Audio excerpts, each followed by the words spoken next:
I think women's magazines get a really bad rap. I think a lot of people will say women's magazines are about women being inadequate. And I acknowledge that I wasn't good enough, that I wasn't happy, that I was making mistakes. And these women's magazines are full of hope. My life was a total mess. I had just gotten divorced. I was running around like I was back in high school, dating really inappropriate men, eating horrible food, surrounding myself with horrible people, and I was wandering around a bookstore deciding what I needed to do, and I found myself in front of a wall of women's magazines, and all of a sudden it became really obvious. Screaming out of the cover of all the women's magazines were how to change my life for the low price of, $2.95, and I thought, what could be better? I organized the book by month.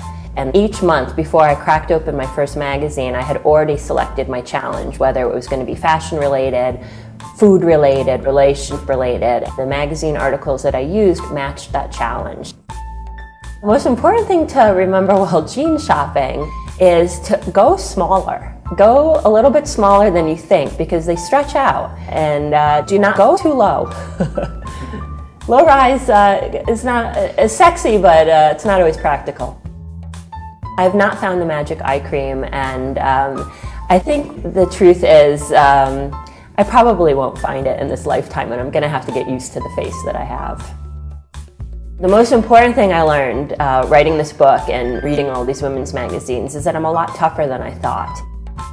And getting out of my comfort zone and doing things that I wouldn't normally have done, whether it was cooking, whether it was camping, whether it was wearing platform shoes, that I could do it, and I was successful at doing it. And, and I stopped being afraid of so many things. If somebody came to me who was unhappy with their life, I would tell them to just acknowledge it and then figure out a way how to not be unhappy. Whether it's talking to somebody, whether it's subscribing to women's magazines, whether it's getting in a car and driving cross country, only stopping at Friendly's restaurants, whatever it is, you need to take an active role in taking your unhappiness and turning it into something else.